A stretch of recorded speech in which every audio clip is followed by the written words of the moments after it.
muchas gracias. Eventos como este son lo que le da la vida a los colegios profesionales. En realidad es aquí en las comisiones de trabajo, donde los colegios tienen que hacer un alto para hacer un análisis de cada una de las instituciones que se van modificando en nuestro país.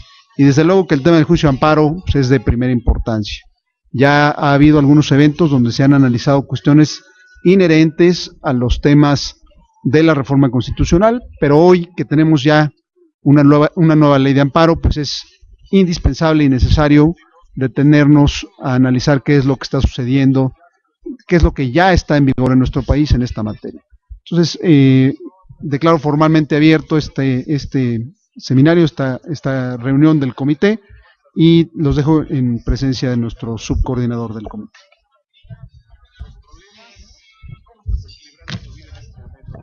Gracias y buenas tardes a todos. En nombre de la NADE, del Comité de Derecho Constitucional y Amparo, les damos la bienvenida a este evento en donde pues trataremos un tema trascendental el día de hoy, que es el análisis de la nueva ley de amparo. Para esto hemos organizado pues un panel con expertos en el tema. Les platico un poquito cuál va a ser la dinámica. Aquí tenemos a 4 expositores. La idea es que cada uno hable sobre ciertos temas específicos de la ley de amparo, aunque lo que tratamos en este foro es dar un panorama general de lo que fueron los cambios y las más importantes modificaciones en la nueva ley de amparo. Pues la idea también es tocar ciertos puntos específicos que cada uno de los ponentes lo irán haciendo, ¿no? Yo quisiera simplemente para abrir, comentar que, bueno, la nueva ley de amparo, pues lo que viene a hacer es a concretizar las reformas constitucionales que se dieron en junio de 2011, en donde se dieron cambios trascendentales tanto en el tema de derechos humanos como en el tema de amparo.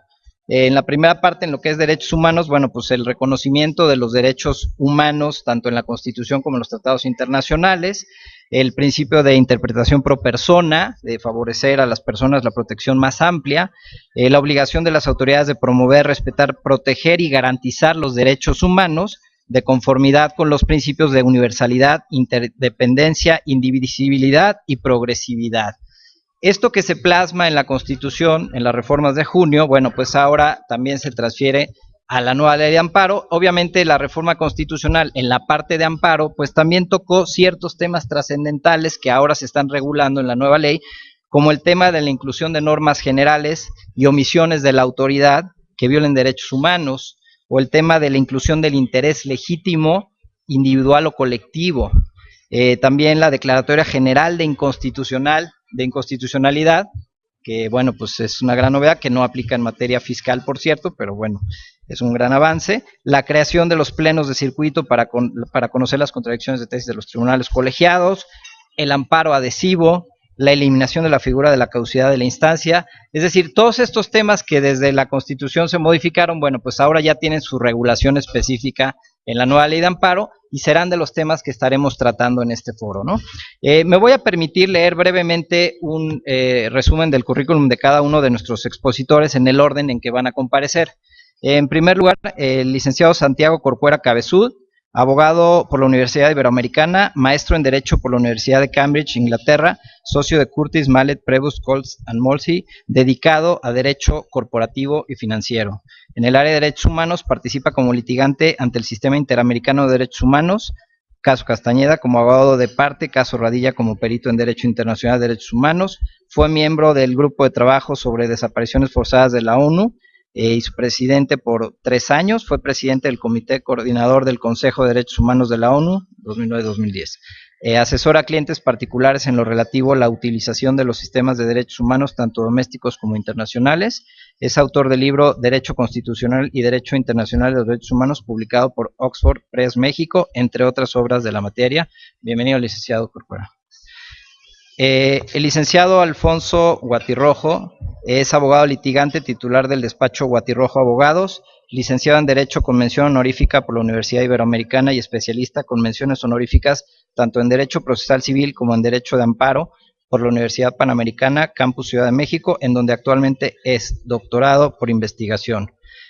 Catedrático en Derecho de Amparo a nivel licenciatura, así como a nivel posgrado en el claustro de maestros de la Universidad Panamericana, Campus Ciudad de México, Guadalajara, Aguascalientes y Culiacán, entre otras universidades del país.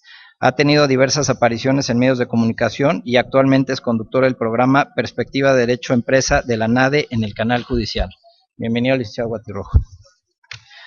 El magistrado Jean-Claude Tron Petit, originario de México, Distrito Federal, es egresado de la Facultad de Derecho de la Universidad Nacional Autónoma de México, con especialidad y máster en Argumentación Jurídica por la Universidad de Alicante. Es profesor de asignatura en el Instituto Tecnológico Autónomo de México en la licenciatura de Derecho, los diplomados de Amparo y Argumentación Jurídica, así como la maestría de Derecho Administrativo y de la Regulación. También es catedrático en diversos diplomados y maestrías que se imparten en la Universidad Panamericana, en el Instituto Tecnológico de Estudios Superiores de Monterrey, la UNAM y la Escuela Libre de Derecho. En el Instituto de la Judicatura del Poder Judicial de la Federación imparte la asignatura de Argumentación Judicial. Se ha desempeñado como abogado litigante independiente del director de amparos en la entonces Secretaría de la Contraloría General de la Federación, secretario judicial en el entonces Tribunal Fiscal de la Federación, secretario en diversos juzgados de distrito, tribunales colegiados de circuito y en el Pleno de la Suprema Corte de Justicia de la Nación. Fue juez de distrito, secretario ejecutivo de carrera judicial, adscripción y creación de nuevos órganos del Consejo de la Judicatura Federal y actualmente es magistrado de circuito en el cuarto Tribunal Colegiado en materia administrativa del primer circuito. Entre sus obras destacan los títulos Manual de los incidentes en el juicio de amparo, Argumentación en el amparo, lo real y justo en los impuestos, la nulidad de los actos administrativos, la Ley General del Sistema de Medios de Impugnación en materia electoral comentada y competencia económica. Ha escrito diversos artículos sobre las materias de juicio de amparo, derecho constitucional, temas fiscales, información jurídica, transferencia judicial y derecho electoral. Bienvenido, magistrado Tron. Y finalmente se va a incorporar en unos momentos el licenciado Víctor Manuel Montoya Rivero. Él es socio fundador del bufete Montoya Rivero, que se ha dedicado fundamentalmente al litigio en materia de amparo, así como en materia civil mercantil, suspensión de pagos y concursos mercantiles.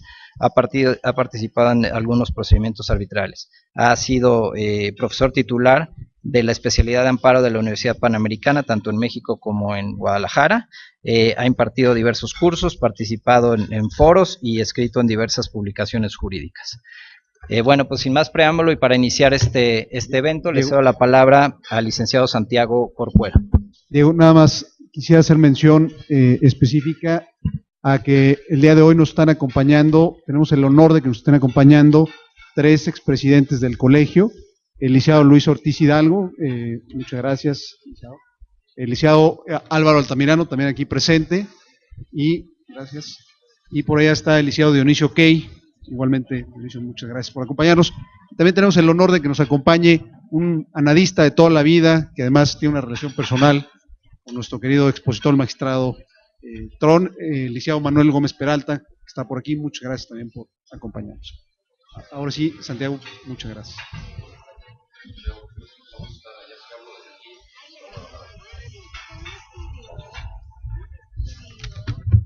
De aquí estoy mejor ubicado. Muchas gracias. Bueno, pues muchísimas gracias por la invitación. Es para mí un gran privilegio, pues en primer lugar ser miembro de la NADE y también integrante de su consejo en un enlace con los demás comités para tratar temas en materia de derechos humanos. En esta ocasión se me ha pedido que me refiera a la reforma constitucional en materia de derechos humanos que, aunque es posterior en su publicación a la reforma constitucional en materia de amparo, es anterior en su vigencia, lo que provocó pues algunos malos entendidos en lo que la reforma constitucional en materia de derechos humanos, en materia de amparo, entraba en vigor, porque ésta tenía una vacatio legis de 6 meses, mientras que la reforma constitucional en materia de derechos humanos entró en vigor al día siguiente de su publicación. Entró en vigor el 11 de junio del 2011. Y esta reforma constitucional que se ha pues adjetivado como una reforma revolucionaria, o que ha venido a revolucionar al orden jurídico mexicano, pues en realidad es de esa envergadura. Es una reforma constitucional que dependiendo de la resolución que adopte el Pleno de la Suprema Corte de Justicia de la Nación, puede ser eso, una reforma constitucional que en efecto tenga gran profundidad o pudiera derrumbarse. Porque en realidad las disposiciones que se reformaron en la Constitución en virtud de esta reforma, algunas de ellas son, digamos, meramente retóricas, de que la educación tenga como un eje central la protección de los derechos humanos, o que la política exterior tenga también como eje central los derechos humanos, y otras que vienen, digamos, a mejorar el marco jurídico mexicano en materia, por ejemplo, de suspensión de derechos. El artículo 29 constitucional se le da una fisonomía distinta, pero realmente el corazón de la reforma está en el artículo primero constitucional, que es el único que me voy a referir en esta exposición, por las razones que ya expresé. Algunas de las reformas de algunas de las modificaciones de esa reforma no tienen tanto que ver con los abogados de empresa, y otras pues no tienen realmente un calado importante. Sin embargo, el artículo primero constitucional sí tiene una importancia fundamental en la reconfiguración del orden jurídico mexicano, pero particularmente por una razón. Esta reforma, por ejemplo, cambia el título del capítulo primero de la Constitución, y ahora en lugar de hablar de garantías individuales se habla de derechos humanos. Sobre esto algunas personas han dicho que la Constitución cambió de posición jusfilosófica, de una positivista a una jusnaturalista. Yo creo que no. Yo creo que la Constitución, desde 1916, que se discutió el artículo primero constitucional, ya los constituyentes adoptaban una postura jusnaturalista al distinguir las garantías de los derechos, pero en realidad esto es una cuestión de posición jusfilosófica que es importante, pero no tiene una trascendencia en la vida jurídica y en la conformación del derecho. Cambia, por ejemplo, en lugar de hablar de individuos, habla ahora de personas, y algunos han malinterpretado esta disposición. Me referiré a ello un poco más adelante, diciendo que en tal virtud ya las personas morales no son titulares de lo que antes eran las garantías individuales, sino que ahora, como se habla de derechos humanos, solamente los humanos son titulares de esos derechos. Me referiré a este punto más adelante. Pero en realidad la intención que tuvo el legislador, tal y como yo pude verlo, es utilizar un vocablo que conjugara en femenino en lugar de conjugar en masculino, para ser más incluyente, dado que por persona entendemos tanto hombres y mujeres, como personas físicas como personas morales. También se reconocen derechos ahora en lugar de otorgar garantías como lo hacía anteriormente el artículo primero. Esta es la cuestión, digamos, de posición jusfilosófica a la que yo me he referido. Y luego establece, como ya comentaba Diego, pues la obligación de todas las autoridades del país de promover, respetar y garantizar los derechos conforme a los principios de universalidad, indivisibilidad, integralidad y progresividad. Esto es una cuestión que, digamos, incluye en el texto constitucional principios que ya estaban en los tratados internacionales en materia de derechos humanos desde hace muchísimo tiempo en este país. Lo que pasa es que pues llevamos un año y medio como que enterándonos que México es parte en estos tratados desde 1982, pero eso ya estaba ahí, como dicen en mi rancho, desde antes. Solamente pues está puesto en el primer artículo de la Constitución, lo cual está muy bien. Todo eso está muy bien. También el artículo primero constitucional reconoce ahora expresamente el llamado principio pro persona, pero esto no quiere decir que la Constitución no reconociera el principio pro persona con anterioridad. Este principio estaba reconocido implícitamente en el artículo primero, al decir no podrán restringirse más que en los términos que la propia Constitución establezca.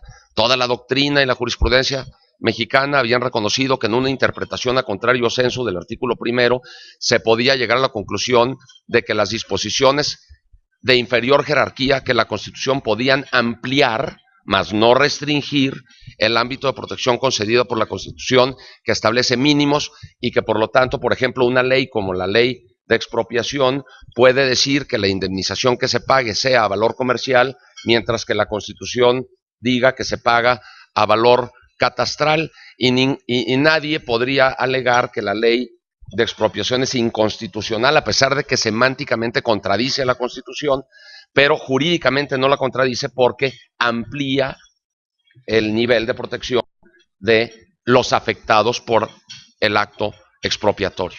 Y además, pues, ¿qué individuo pudiera promover un juicio de amparo contra una decisión de la autoridad administrativa de pagarle más dinero de lo que la Constitución previera?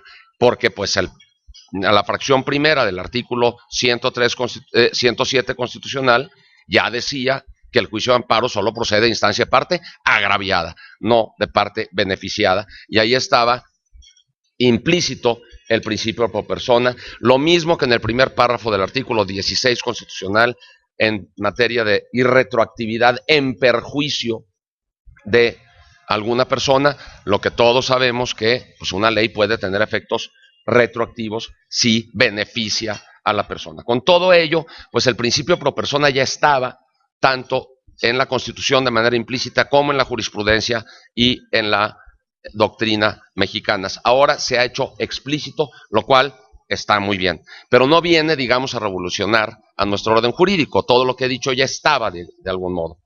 Lo que sí parece que viene a revolucionar el orden jurídico mexicano es la cuestión relativa a la jerarquía de las normas. El nuevo artículo primero constitucional dice ahora: en los Estados Unidos mexicanos todas las personas gozarán de los derechos humanos reconocidos en esta Constitución y en los tratados internacionales de los que el Estado mexicano sea parte. Y en el siguiente párrafo dice: las normas relativas a los derechos humanos se interpretarán de conformidad con esta Constitución y con los tratados internacionales de la materia, y luego principio pro persona, favoreciendo en todo tiempo a las personas la protección más amplia. Algunos de nosotros afirmamos que esta reforma constitucional, al decir esta Constitución y las normas contenidas en tratados internacionales que versen sobre derechos humanos, ha venido a reconfigurar, digamos, el edificio jurídico mexicano, al hacer que en el penthouse del edificio ya no viva sola la Constitución propiamente dicha, sino que se hayan colado por la puerta de la cocina cientos de artículos contenidos en tratados internacionales que consagren derechos humanos. La Constitución, decimos algunos, ya no tiene 136 artículos, tiene muchos más. 136 que están en el texto mismo de la Constitución, llamémosle para efectos de nuestra exposición la Constitución stricto sensu, y otros artículos que también son la Constitución, aunque no estén en el texto. Y entonces aquí aplicamos el mismo principio de hermenéutica, pero al revés. Aquí el que distingue es el 133 y el que no distingue es el primero. Entonces, el 133 no distingue en cuanto a la materia, el primero distingue en cuanto a la materia. El 133 sí distingue en cuanto a la jerarquía, el artículo primero no distingue en cuanto a la jerarquía. Conclusión a la que se puede llegar es: el artículo 133 es norma general respecto de todos los tratados que no, y por lo tanto el 133 solo se ve, entre comillas, derogado por una norma especial que es la del artículo primero, que deroga, entre comillas, al 133 solo en aquellas normas contenidas en tratados que versen sobre derechos humanos. Se aplica la norma especial del primero en cuanto a la materia. Ahora al revés, el 133 distingue en cuanto a la jerarquía. ¿Para qué tratados? Para todos, menos para los de derechos humanos. Entonces, los de derechos humanos se colaron al penthouse, porque ahí no se puso la fórmula que estén de acuerdo con la misma. Por lo tanto, el legislador constitucional no le exige a las normas en materia de derechos humanos contenidas en tratados que estén de acuerdo con ella, sino que simplemente se integren a ella. Y en caso de que hubiera alguna contradicción entre dos normas constitucionales, pues se aplicará el principio pro persona. Algunas personas no están de acuerdo con nuestra interpretación, algunas sí. En la Corte, ya vimos, bueno, los juzgadores han dicho, unos que sí hay bloque de constitucionalidad, otros que no. Ante la contradicción de las posiciones, llega a la Corte para que ella solucione la contradicción que han tenido los juzgadores. Y discuten durante 2 días, un 11 y 12 de marzo del año 2011. Durante 2 días. El segundo día, uno de los ministros que habló el día anterior no fue a la sesión. Y los que no habían hablado el día anterior hablaron en esa ocasión. Y al presidente de la Corte le da curiosidad cuál sería el resultado de una votación, pero no se atreve a llamar la votación. Y dice, no me atrevo porque oigo mucha división. Entonces, no es una votación, señor secretario, tomen nota que esto no es una votación. Es solamente una intención de votación. Y empieza el secretario a tomar la intención de votación, no estando un 11º ministro, y 5 dicen que sí hay bloque y 5 que no hay bloque. Y los que dicen que sí hay bloque, algunos de ellos no lo dicen con demasiada contundencia. Y ahí se atora la cuestión.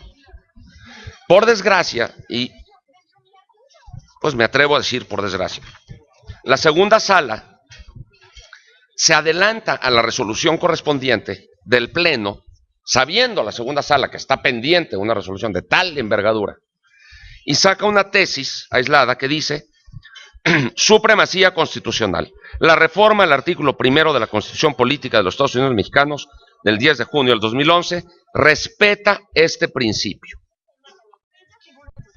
O sea, dice el 133, dice la reforma del artículo 1 de la Carta Magna publicada el 10 de junio en modo alguno contraviene el principio de supremacía constitucional consagrado desde el 17 en el 133. Primer punto, la Suprema Corte, en este caso, respetuosamente lo digo, se equivoca, porque el principio de que esté de acuerdo con la misma llegó hasta el 39 y no en el 17.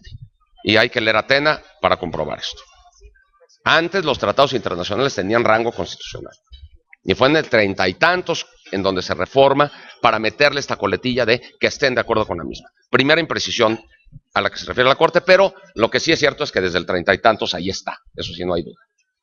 Pero luego dice que se respete el principio de supremacía constitucional y de que en caso de contradicción entre una norma de un tratado internacional en materia de derechos humanos y la Constitución, prevalecerá la Constitución.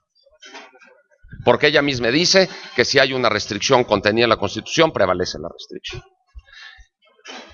Esto es muy desafortunado porque la segunda sala se le está adelantando al Pleno a quererle decir así es como tienes que decidir, pero ya sabemos la diferencia entre la segunda y la primera sala.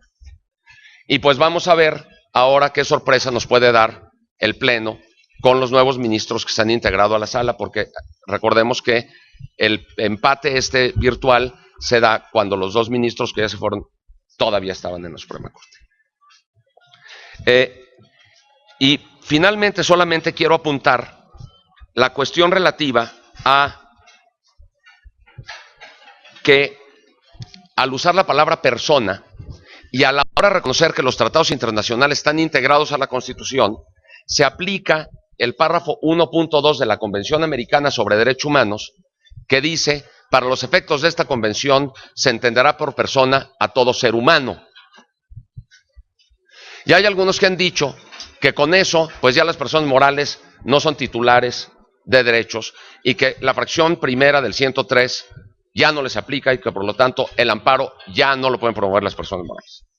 Bueno, Hay muchos otros tratados que no dicen, se entenderá por los efectos de este tratado, a toda persona humana, por lo tanto, tendríamos que tomar la disposición que más proteja, no la que menos proteja, en primer lugar. Y en segundo lugar, hasta la misma Corte Interamericana de Derechos Humanos ya ha aclarado el asunto, diciendo que las personas morales sí pueden acudir al sistema de protección de los derechos humanos cuando a través de un vehículo jurídico, como puede ser una persona moral, individuos resulten afectados. Porque sería ridículo, dice la Corte, que por ejemplo un par de campesinos asociados en una cooperativa no pudieran acudir a la Corte a reclamar su derecho de expropiación a sus utensilios de trabajo agrícola y que un hacendado multimillonario que sufriera la expropiación de su gran hacienda en lo personal sí pudiera, que eso es ridículo y que eso no puede ser. Pero a mayor abundamiento, la nueva ley de amparo ha dicho lo mismo que decía la anterior, en su artículo 6, que el amparo lo pueden promover tanto personas físicas como personas morales, tanto personas morales privadas como personas morales públicas. Yo creo que esa discusión, francamente, ya dejémosla por la paz. Las personas morales son titulares de derechos. ¿No pueden reclamar haber sido torturadas? No, claro que no. ¿No pueden reclamar ser desaparecidas forzadamente? Claro que no. Pero pueden ser, pueden reclamar el derecho a no ser discriminadas, claro que sí. ¿Pueden reclamar el derecho a la propiedad privada? Claro que sí. ¿Pueden reclamar sus derechos a la propiedad en razón de no ser objeto de imposición de impuestos inequitativos y desproporcionados? Claro que sí, todos esos son derechos humanos. ¿Pueden reclamar que han sido despojados de algún derecho de propiedad intelectual o de propiedad industrial? Claro que sí. Y se sabe que los derechos de propiedad industrial e intelectual son derechos humanos y que pueden ser titulares de ellos personas morales, claro que sí. Creo que eso ya está, por supuesto, superado. Y pues ahí la dejo para que venga la discusión posterior. Gracias. Muchas gracias. Agradecemos al licenciado Santiago Corcuera. Omití comentarles al principio que tienen en sus mesas para anotar preguntas. Al final de la sesión vamos a dejar un tiempo para las preguntas, diríjanla a quien ustedes quieran, ¿no? Y bueno, a continuación el licenciado Alfonso Guati Rojo nos comentará de los aspectos procesales más relevantes de la nueva ley de amparo.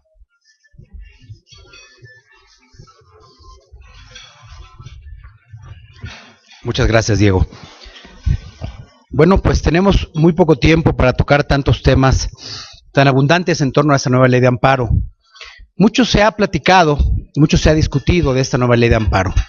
Lo cierto es que hoy, a 24 de abril de 2013, tenemos que estar de fiesta, celebrando que en este propio mes de abril se promulgó, se publicó y entró en vigor la nueva ley de amparo.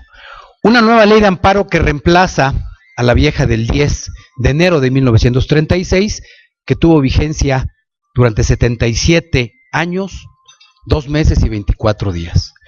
Una ley que sirvió de avanzada para muchos puntos que hoy la jurisprudencia se ha acabado de ubicar. Hay que identificar que nuestra nueva ley de amparo es producto en demasía de la jurisprudencia que se gestó en torno a la primera ley de amparo, a la anterior ley de amparo. Y podemos decir que es un producto de la jurisprudencia y que está llamada a hacer mucha jurisprudencia, porque hay muchos de los temas que hoy se plantean en la ley de amparo que están pendientes por resolver y que nadie, absolutamente nadie, ningún catedrático, ningún maestro, ningún ministro incluso, podría dar por cerrado los temas que hoy se presentan en materia de amparo. Hay muchos temas, yo diría que tardarán muchos años incluso que los temas en materia de amparo empiecen a solidificarse y que empecemos a tener claro un derrotero en torno a esto. Pues bien, los temas que yo voy a abordar los voy a distinguir en 2 puntos. Uno específicamente es el que la nueva ley de amparo contempla en el artículo 1 y 5, que es el amparo contra particulares, que incide notablemente en todos y cada uno de nosotros como abogados de empresa y a los empresarios que se encuentran aquí, para dar un segundo paso a lo que es los aspectos relevantes en materia procesal del juicio de amparo. Pues bien, respecto del primer tema, el amparo contra particulares es un tema que desde mi óptica resulta de lo más trascendente en la nueva ley de amparo. Ojo, es una aparición en texto de la ley que podría tener diferentes derroteros, diferentes caminos, dependiendo cómo la jurisprudencia de la Corte vaya dando cabida a esta nueva figura. ¿A qué me refiero? Podría darse el caso, como ya se ha expresado, incluso en algunos foros, que la propia Corte declarara inconstitucional lo relativo a la presencia del amparo en contra de particulares, bajo un argumento muy simple. El artículo 103 y el artículo 107 no contemplan sino la procedencia del amparo en contra de actos de autoridad, y los particulares no son autoridad. Y bajo esa premisa, simple y llanamente haciendo interpretación en ese punto tan restrictivo, podría señalarse que el amparo en contra de los particulares resulta inconstitucional. De hecho, en corto me ha tocado escuchar a algunos miembros altos del Poder Judicial Federal, ministros, que están en torno a esa posición.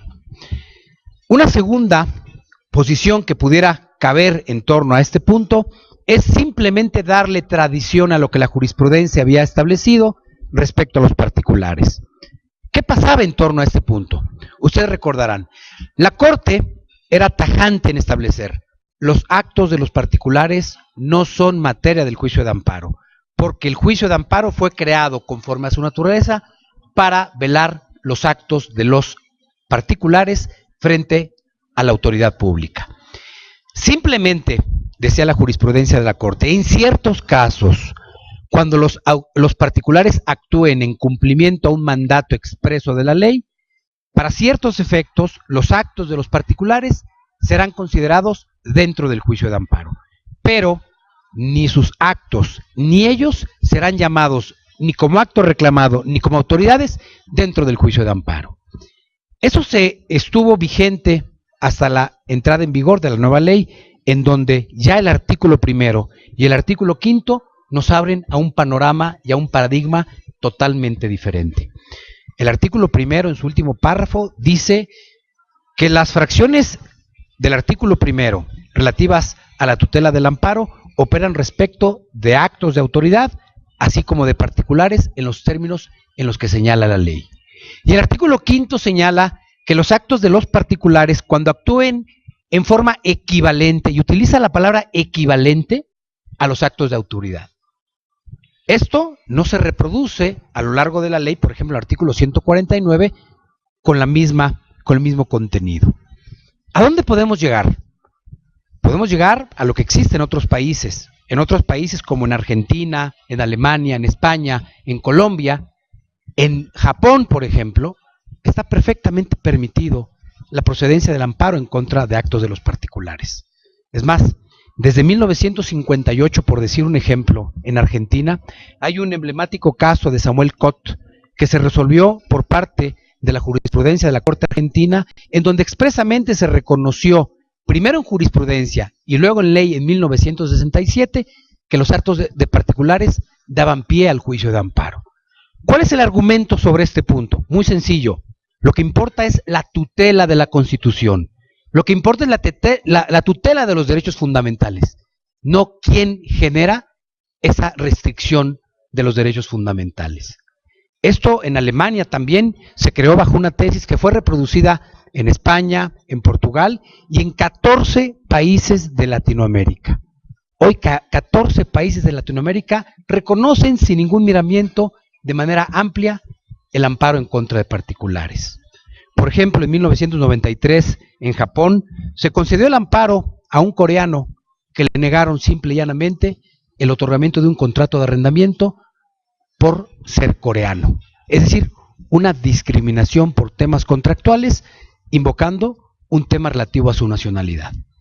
Si nosotros llevamos cómo se ha generado esto en el concierto internacional, sin duda tenemos la posibilidad en México de ver un escenario muy diferente respecto al amparo en contra de los particulares.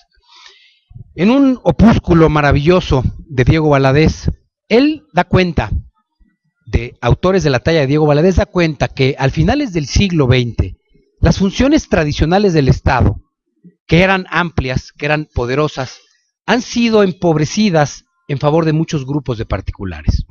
Hoy lo vemos, hay muchos particulares que son titulares de concesiones o de agrupaciones o de sociedades que ejercen actos impositivos en contra de particulares y en contra de grupos minoritarios. Piensen ustedes en clubes en donde simplemente restringen la participación de ser incluidos porque no gozan de ciertas cualidades o ciertos fenotipos para pertenecer a sus grupos.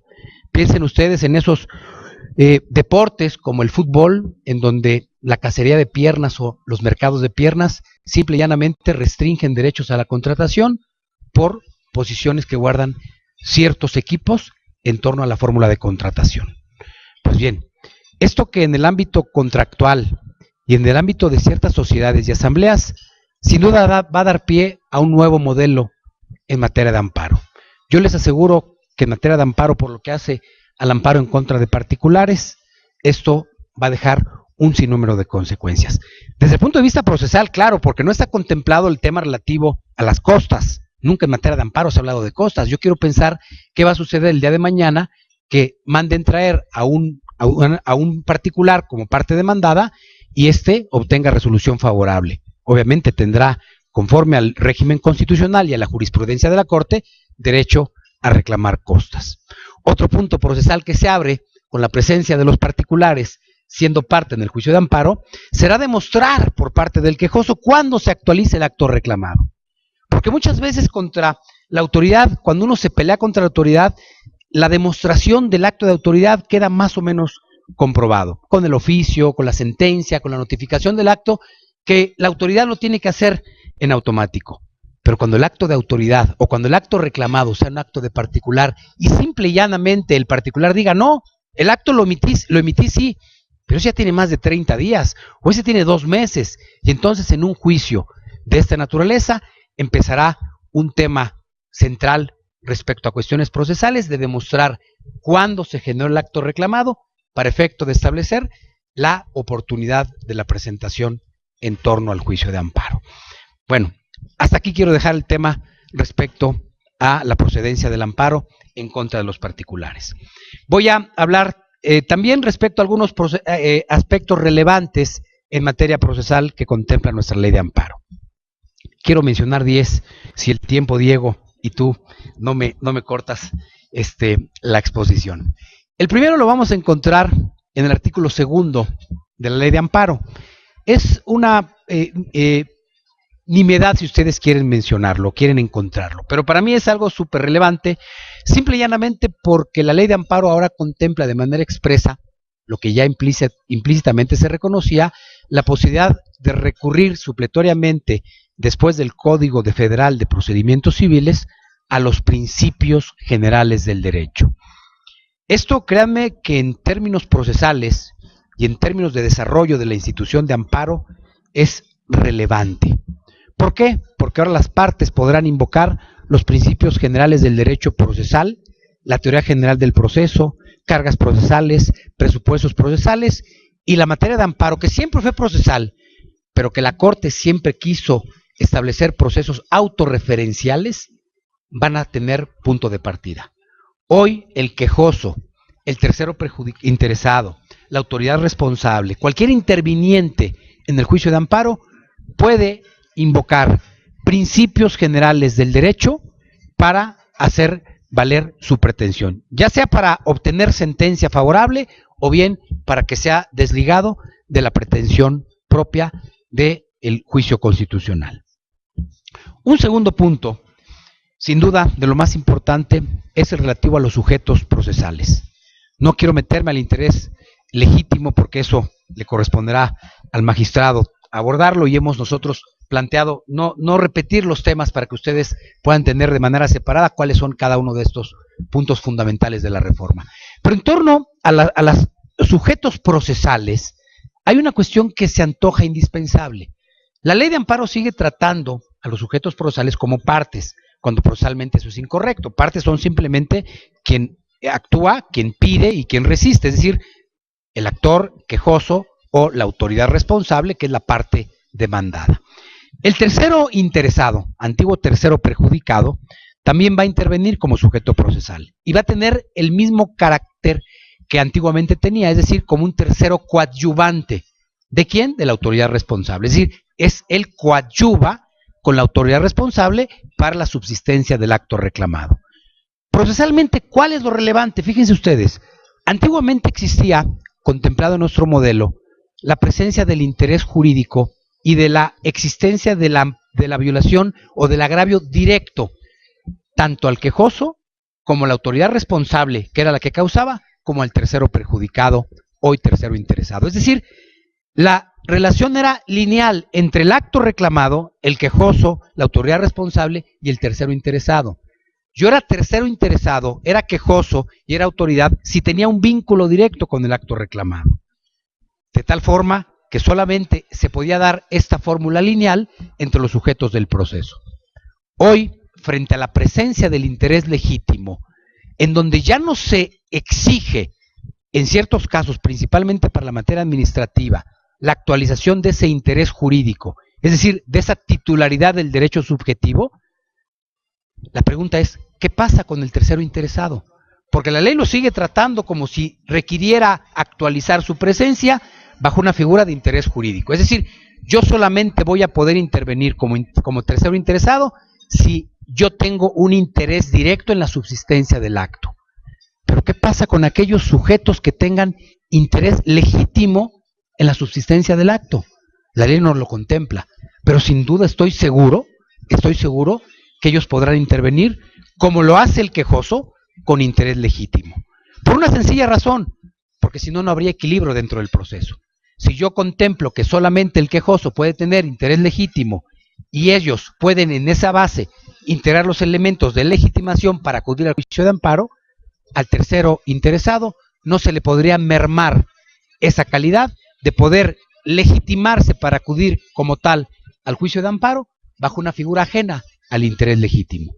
Es decir, si yo soy una sociedad o una asociación vinculado con el manglar allá en Cancún y hay un acto de autoridad que está siendo reclamado por un quejoso, yo como asociación con interés legítimo puedo acudir al juicio de amparo a tratar de hacer valer mis derechos para hacer subsistir el acto reclamado.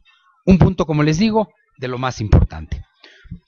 Una tercera cuestión procesal también es la presencia en el artículo 9 de la figura de la sustitución procesal de las autoridades.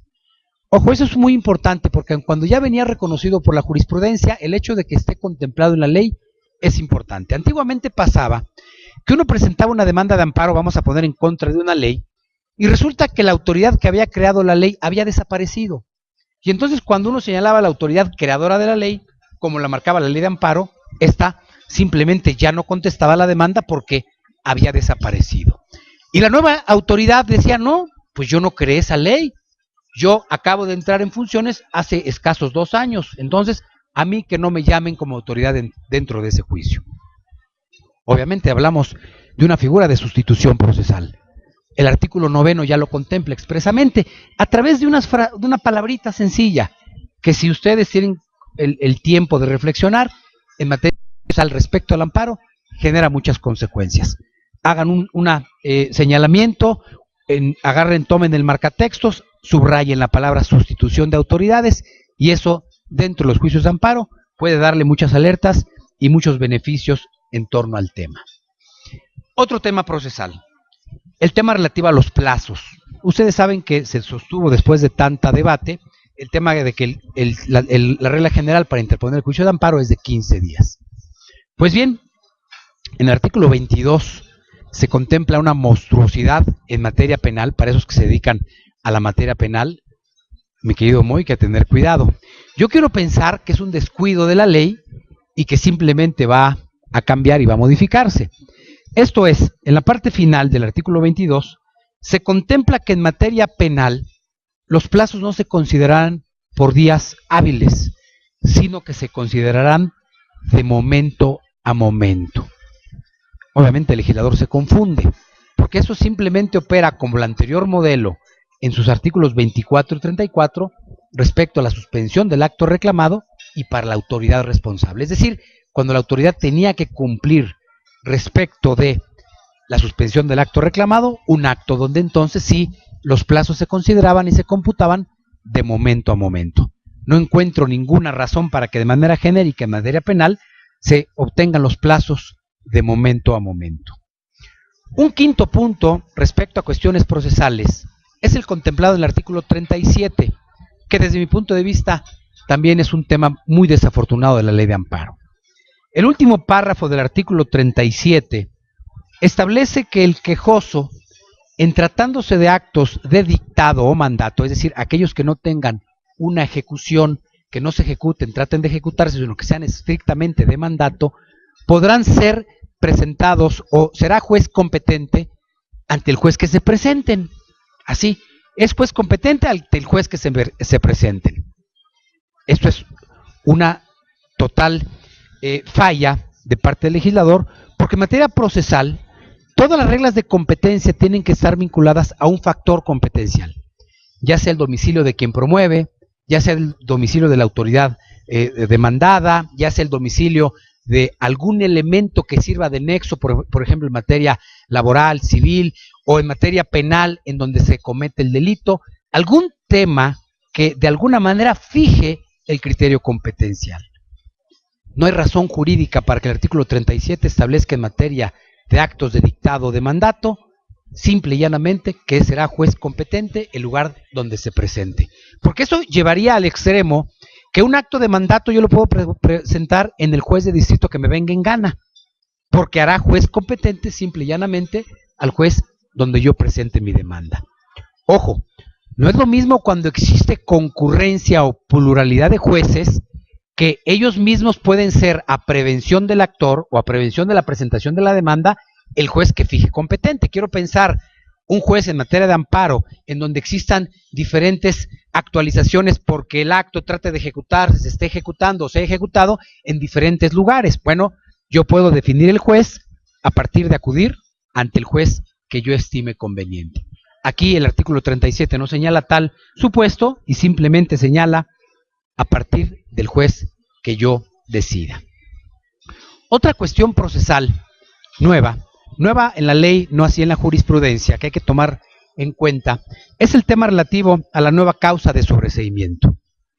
Había quedado muy claro en el aprendizaje que nosotros hicimos del derecho que el sobreseimiento, ese que nos aprendíamos de memoria del artículo 74, que nos aprendíamos el artículo 73, una de las causas de improcedencia, el sobreseimiento, en aquellos casos lógicos en donde no había impulso procesal o donde de plano no podía llegarse a una sentencia ejecutoria, ahora se establece un caso nuevo, repito, que la jurisprudencia ya contemplaba y que hay que tomar muy en consideración. ¿Cuál es? El de la fracción segunda del artículo 63. ¿A qué se refiere? Yo, quejoso, presento mi demanda de amparo y no conozco el domicilio del tercero perjudicado o no conozco el domicilio del particular que va a ser parte demandada y que voy a tener que llamarlo al juicio constitucional. En principio se hace la investigación por las fórmulas tradicionales que el derecho procesal conoce. Es decir, tratar de ubicar dónde vive ese tercero perjudicado o dónde vive ese particular que hace las veces de autoridad para efectos del amparo. Si no se tuvo oportunidad de encontrarlo, entonces pasamos como una segunda parte a lo que se llama el emplazamiento por edictos. Este emplazamiento por edictos en la práctica daba complicaciones porque muchos quejosos que querían chicanear asuntos señalaban terceros perjudicados, señalaban domicilios inexactos, se fijaban lugares, se establecían edictos y resultaba que el quejoso pues nunca recogía el edicto y entonces el juicio se empantanaba y quedaba totalmente paralizado.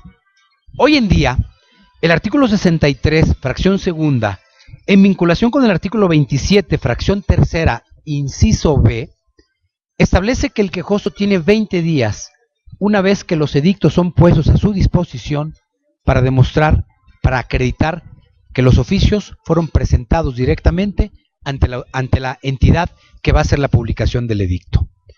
Si esto no queda demostrado, entonces se actualizará una causa de sobreseimiento por causas imputables a la carga procesal que le corresponde al quejoso de integrar correctamente la relación jurídico-procesal. Hay que tener cuidado porque muchas veces los pasantes en ocasiones nos pueden mentir, ¿no? Es que no me han entregado los edictos, es que no los tienen todavía.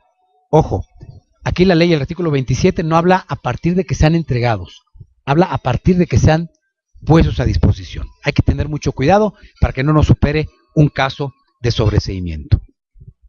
Un sexto punto respecto a las cuestiones procesales es el relativo a los incidentes. El artículo 66 principalmente y 67 reglamenta el tema de los incidentes. Creo yo que nos acabó debiendo esta ley algo acorde a lo que nos presentaba el tema de los incidentes. Yo veo el artículo 66, sí, de mayor nivel que el viejo artículo 35, que era de lo más mal que tenía la ley de amparo anterior, pero sigue siendo un artículo totalmente defectuoso. Por dos cuestiones, principalmente desde el punto de vista técnico. Primero, desde mi punto de vista, toca o trata los incidentes a petición de parte o de oficio, lo cual, desde el punto de vista técnico, es totalmente inaceptable. Los incidentes son siempre solicitudes concretas que hace una de las partes o hace uno de los intervinientes con el objeto de solicitar algo. No puedo entender, desde el punto estricto del derecho procesal, que los incidentes como tales puedan ser iniciados de oficio por la autoridad. Y segundo, establece el artículo 66 que en algunos casos también podrán ser resueltos de plano.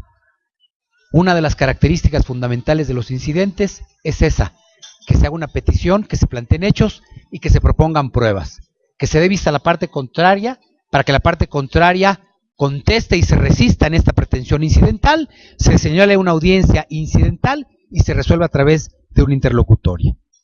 No puede haber incidentes de plano. Hay resoluciones de plano, hay promociones que se resuelven de plano, pero incidentes de plano es un contrasentido porque automáticamente se rompe con la fórmula propia de lo que contiene un incidente, que es su forma de sustanciación. Un tema ya entrando procesalmente a los puntos torales, es el tema relativo al amparo indirecto. Ya en tema de amparo indirecto, haré respecto de ustedes dos observaciones importantes. Uno, ya se contempla expresamente en el artículo 111 la ampliación de la demanda. Ojo, y ustedes me dirán, oye, pero ¿qué tiene de novedoso? Si esto ya estaba reconocido por la jurisprudencia, efectivamente. Había que acotarlo, había que aclararlo. ¿Por qué? Porque muchos abogados no conocían, o muchos justiciables no conocían la oportunidad de presentar ampliación a la demanda. En muchos casos, cuando existían actos nuevos, cuando las autoridades, dependiendo del informe justificado, se ampliaban y habría que enderezar una acción de amparo específica en contra de esas autoridades, en fin, como la jurisprudencia así lo planteaba. Lo que podemos decir del artículo 111 es que le queda corto a la jurisprudencia. Yo les diría, el artículo 111 está en menor nivel tanto en contenido como en efectos que la propia jurisprudencia. Yo me quedaría con la propia jurisprudencia. Yo el artículo 111 simplemente lo tomaría como un punto de reconocimiento que ya la ley contempla la posibilidad de ampliar la demanda de amparo. Pero me quedaría con la jurisprudencia en cuanto a la amplitud de cómo, cuándo y hasta qué puntos puede ampliarse una demanda de amparo. Un punto adicional para todos los abogados de empresa y casi todos ustedes que manejan materia administrativa es el contemplado en el artículo 117. El artículo 117 fue uno de los que más ruidos generó. De hecho, cuando estuvimos ahí en las comisiones de la ANADE, junto con las comisiones de los otros colegios, intentando de hacer, pues, entre cabildeo y persuasión con los diputados respecto a la gravedad que tenía este artículo, simple y llanamente no fuimos oídos. Pero es un artículo, el artículo 117, último párrafo, que no debemos pasar desapercibido. ¿Qué dice el artículo 117? Si ustedes no han tenido oportunidad de leerlo, les recomiendo que lo lean, lo subrayen y vamos, se lo aprendan de memoria. Este artículo 117 establece que en amparos en materia administrativa, cuando se alegue la falta o insuficiencia de motivación o fundamentación, la autoridad responsable dentro del juicio de amparo podrá, al momento de rendir su informe justificado, complementar o mejorar la parte relativa a la fundamentación y motivación. Esto es, que un vicio que de origen pudo de suyo ser contrario a la Constitución, por haber existido una ausencia en cuanto a motivación y fundamentación, dentro del juicio de amparo, la autoridad al momento de rendir su informe justificado puede subsanar esa omisión. Es una cuestión procesal de trascendental relevancia, porque muchos de los juicios que se planteaban en materia administrativa, fiscal, en donde se acusaba que la autoridad era imprecisa o era incorrecta en la ausencia o indebida fundamentación o motivación, ahora se le está dando oportunidad para que dentro del juicio constitucional subsanen esa omisión. ¿Qué pasa? ¿Cómo lo reglamenta? Se establece un incidente propiamente en donde una vez contestada en el informe justificado dicha omisión, el quejoso tendrá la oportunidad de contestar específicamente los argumentos de la autoridad y en su caso señalar nuevas autoridades para recomponer la relación jurídico-procesal dentro del juicio de amparo. Ahora, no todo está mal. Este artículo, o no todo es pésimo, este artículo hay que confrontarlo con el artículo 124, que también es una doble cara, o es la cara de la misma moneda. El artículo 124 señala que específicamente en estos casos, cuando el juicio verse en materia administrativa sobre cuestiones que vayan respecto a la falta de motivación o fundamentación o ausencia indebida, cuando la autoridad de amparo, cuando la autoridad responsable, no subsane esas cuestiones de forma y se dicte sentencia ejecutoria, esas cuestiones de forma no podrán en una ocasión más subsanarse por la autoridad responsable. Es decir, las cuestiones de forma van a alcanzar el contenido de fondo. La forma va a ser fondo en este punto, lo cual de alguna manera da elementos para considerar que la reforma en ese aspecto no resultó tan desafortunada. Otro punto relativo al amparo indirecto es el tema relativo a las pruebas. Recuerden ustedes que en materia de pruebas eran 3 las que sistemáticamente teníamos como reconocidas que tenían que ofrecerse con una anticipación específica antes de la audiencia constitucional. Todo el mundo las conoce de PEAPA: testimonial, pericial e inspección. Estas 3 pruebas siempre fueron bien instruidas tanto desde la universidad como en la práctica judicial, que había que ofrecerlas con la anticipación debida. 5 o 7 días, dependiendo cómo ustedes saquen el cómputo. Hoy, la nueva ley establece, bajo una fórmula, desde mi punto de vista acertada, en el artículo 119, que también podrán ofrecerse o deberán ofrecerse con la anticipación debida las pruebas que ameriten, y utiliza esa expresión, ameriten un desahogo especial. Es decir, vamos mucho más allá que las propias pruebas que tienen estas 3 características. Si su caso específico rebasa la inspección, la testimonial y la pericial y ameritan una preparación especial, es indispensable considerar desde ahora que hay que ofrecerlas cuando menos 5 o 7 días, dependiendo del cómputo, como ustedes lo hagan, antes de la audiencia constitucional. De lo contrario, no podrán ser recibidas dichas probanzas. Otro punto también relativo a las pruebas es el tema contemplado en el artículo 121. Este artículo 121 es un artículo que también no podemos dejar pasar, no podemos tenerlo desapercibido. Aquí se menciona que en tratándose de documentos, el quejoso tendrá que acreditar, cuando menos 5 días antes, también antes de la audiencia, haber solicitado dichos documentos a la dependencia que se encargará de expedir tales constancias. Recuerden ustedes que bajo el imperio de la antigua ley, los documentos eran privilegiados en cuanto a su forma de ofrecimiento y en cuanto a su forma de recepción. Es decir, uno podía ofrecerlos desde la demanda hasta la audiencia incluso constitucional. Hoy, bajo esa premisa del artículo 121, los documentos que vayan a exhibirse en copia certificada tienen que solicitarse cuando menos 5 días antes y acreditar haber hecho esa solicitud antes de la audiencia constitucional, porque de lo contrario se corre el riesgo de que dicha prueba no sea recibida oportunamente. Bueno, Eso es por lo que hace al amparo directo. No sé cómo voy de tiempo, Diego. 10 minutos. Bueno, vamos al amparo directo. Del amparo directo me voy a ir un poco más despacio, porque tenemos ahí puntos fundamentales, 3 principalmente.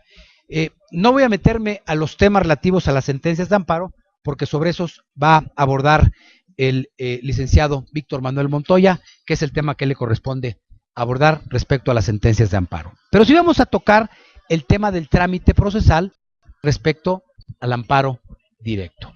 Aquí voy a mencionar 3 puntos. 1. La reforma constitucional del artículo 107, fracción tercera, inciso A, en concordancia con el artículo 174, establece una premisa fundamental que ahora no podemos dejar pasar. Recordarán ustedes todas esas violaciones procesales que uno va combatiendo a lo largo del proceso o a lo largo del procedimiento para poderlas impugnar como violaciones in procedendo a través del juicio de amparo. Resultaba antiguamente que uno era el ganador del amparo, el ganador de la primera instancia y de la segunda instancia o de la última determinación antes de acudir al juicio de amparo. Por consiguiente, como yo era el ganador, como el ganancioso, no podía acudir al juicio de amparo porque únicamente podía promoverlo aquel que le hubiera afectado directamente el acto de autoridad. Mi contraria acudía al juicio de amparo y resulta que obtenía sentencia favorable. Esto obligaba a que la autoridad responsable, cumpliendo la ejecutoria de amparo, emitiera otra sentencia de la cual yo podía haber sido ahora el perdidoso. En este segundo amparo, presentado en su tipo, primero por mí, podía hacer valer las violaciones injudicando que me afectaran y las violaciones in procedendo que yo fui preparando a lo largo del proceso. Esto que le estoy enunciando, a partir de ahora ya no se puede. Todas las violaciones procesales tienen que hacerse valer en el primer amparo. Todas, absolutamente todas. Las que se tienen como ganador de la sentencia que motiva el juicio de amparo, como aquella que haya recibido el efecto contrario. Y todas, incluso las que hayan sido materia de análisis oficioso por el Tribunal Colegiado de Circuito, se resolverán en el primer amparo, para que en los ulteriores, si es que existen amparos, no se vuelva a abordar ningún tema relativo a cuestiones procesales. Y la pregunta de ustedes es, ¿cómo diablos voy yo a impugnar las violaciones procesales a través del amparo si fue el que obtuve sentencia favorable? Bueno, esto en materia de amparo directo se contempla a través de una figura que se llama amparo adhesivo. Ya se contempla esta figura del amparo adhesivo en el artículo 182 de la Ley de Amparo, que tiene una fórmula ahí que discutíamos la otra vez que nos juntábamos Víctor, Diego y yo en aras de presentar algo a la Corte, una fórmula bastante desafortunada por un punto que les voy a mencionar. Fíjense bien. En principio el artículo 182, por lo que hace al amparo adhesivo, tiene 2 funciones principales. Una, que yo obtuve resolución favorable de la cual deriva el juicio de amparo, es decir, que yo fui el que gané la acción principal, ya sea como actor o demandado, y que por tanto no puedo interponer amparo porque obtuve todo lo que pedí. ¿En qué forma puedo hacer valer amparo adhesivo? Como la apelación adhesiva y como todas las fórmulas procesales adhesivas, mejorando los argumentos contenidos en la resolución que son materia del juicio constitucional. Es decir, voy a expresar argumentos para fortalecer lo que sirvió de fundamento a la autoridad para resolver. Vamos a pensar que la autoridad resolvió en base a 4 argumentos, pero había 5 argumentos más para darme la razón. Estos 5 argumentos más yo los voy a subir a través del amparo adhesivo para fortalecer la resolución que dictó la autoridad responsable y así no quedar yo en estado de indefensión. Así tener yo una participación mayor, teniendo interés en la subsistencia del acto, de poder aportar elementos para que la sentencia verdaderamente subsista. 1. Y 2.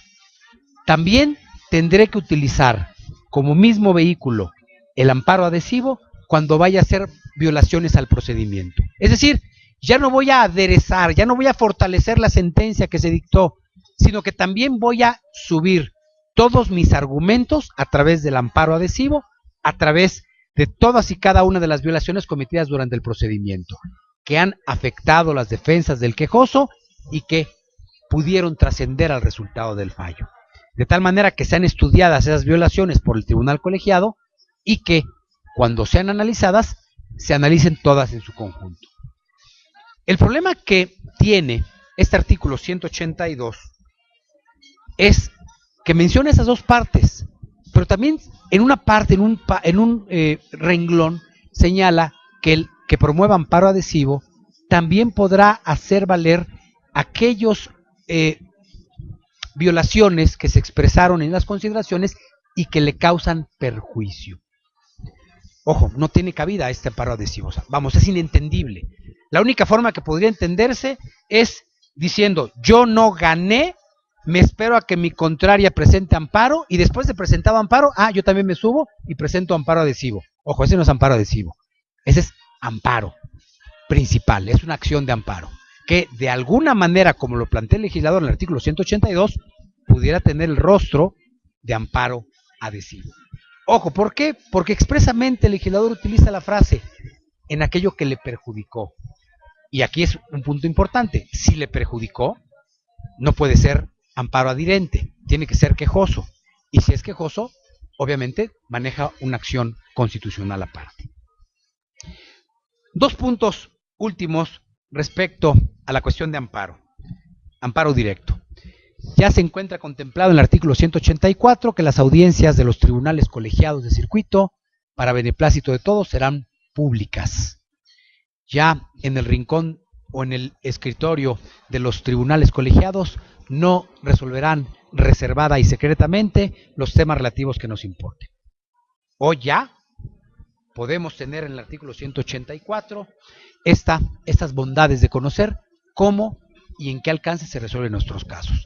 Incluso la semana pasada, que tenía oportunidad de estar en un desayuno con el magistrado, él comentaba a la mesa que ya está él implementando esta fórmula y que no obstante que no son amparos que entren bajo el rigor estricto de esta disposición porque son amparos viejos, él establece, y yo lo celebro, que es para otorgar una mayor transparencia en la administración de justicia. Y esto verdaderamente hay que celebrarlo. Finalmente, antes de que me des carpetazo, mi Diego querido, también en el amparo directo hay excepciones importantes al principio de definitividad en el artículo 171. El artículo 171 establece una excepción importante al principio de definitividad de violaciones cometidas durante el proceso para acudir al juicio de amparo. Expresamente en cuestiones jurisdiccionales, cuando yo ataque la constitucionalidad de la ley que se me aplica o que es contrario a un tratado internacional, se me excepciona al principio de definitividad. Y esto, la verdad, es una gran ventaja. No hace sino actualizar las reglas que la jurisprudencia y la ley anterior ya establecían conforme a la excepción del principio de definitividad en amparo contra leyes, que ahora, como lo contemplaba Santiago Corcuera, pues ya tenemos una fórmula de ver la Constitución o los niveles de constitucionalidad a la par muchas veces de los tratados internacionales. Pues bien, estos son los puntos relevantes que desde mi óptica, para una plática de 40 minutos hoy, podemos mencionar. Ojo, no es que sean los únicos, hay muchísimos temas, muchísimos más temas de carácter procesal que nuestra nueva ley contempla y que tenemos que estar pendientes. Yo, como último punto conclusivo, les diría, celebro esta ley de amparo, es una magnífica ley. Hagan de cuenta que es como un vehículo o como un aparato de esos novedosos, llenos de tecnología y gozando de una gran cantidad de información que proviene de la jurisprudencia, que depende qué uso le demos nosotros. Si nosotros a esta ley le damos un uso mínimo y seguimos utilizando las fórmulas tradicionales de ir al amparo como lo hacíamos en la anterior ley, vamos a sacar muy poco provecho. Si los jueces, magistrados y ministros tratan esta ley como si se tratara de la ley anterior, vamos a tener poca jurisprudencia. Pero Pero si esta ley sirve como vehículo para que lleguemos verdaderamente a nuevos modelos de crear el amparo y de establecer protecciones constitucionales amplias, sin duda estoy seguro que vamos a tener un amparo a la vanguardia de todos los países del mundo. México exportó su amparo a todos los países del mundo y hoy estamos rezagados en cuanto al desarrollo de simple y llanamente porque nos quedamos con un modelo muy viejo. Esta ley nos da la oportunidad, desaprendiendo, como algún día me lo comentó el ministro Arturo Lelo de la Rea, como esta ley, si lo utilizamos correctamente, nos puede dar, desaprendiendo los antiguos modelos, a llegar a niveles internacionales. Muchísimas gracias.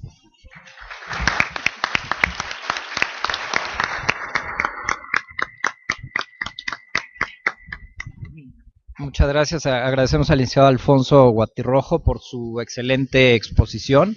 Creo que quedan pues muchos temas ahí muy claros y de mucho pues para ponernos a estudiar todos, porque hay mucho que abundar ahí, ¿no? A continuación, el magistrado Jean-Claude Tron-Petit nos va a hablar de 3 temas que también son muy interesantes en esta nueva regulación de amparo. El primero de ellos es el tema del interés legítimo. El segundo tema es el amparo por omisión. Y el tercer tema es todo lo relacionado con la suspensión del acto reclamado. Son, pues ahora sí que temas trascendentales que le agradecemos al magistrado que nos los exponga.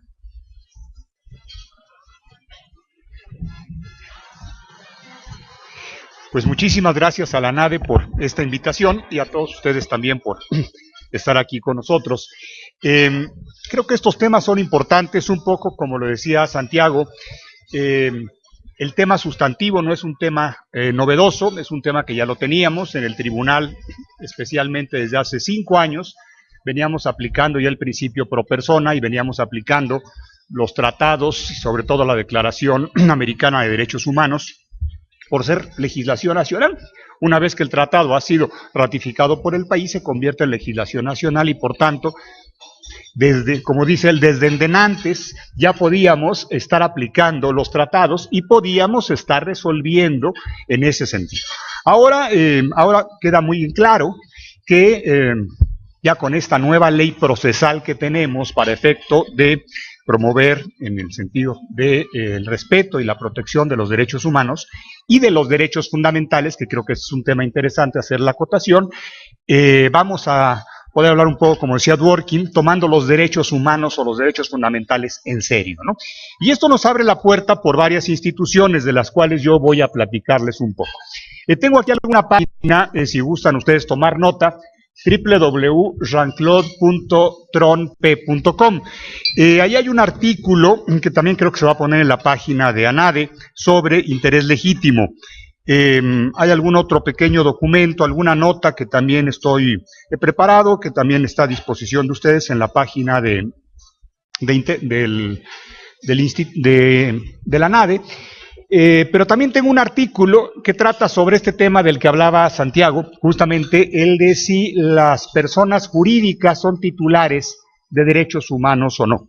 Y una lectura simplemente literal y aislada de la Convención Americana nos diría que no, pero interpretando en conjunto el corpus juris, cómo ha estado resolviendo la Corte Interamericana y además cómo se pactó en el desarrollo legislativo la reforma en materia de derechos humanos y en materia de juicio de amparo, resulta clarísimo que por supuesto que sí queda incluida las personas jurídicas en ese sentido.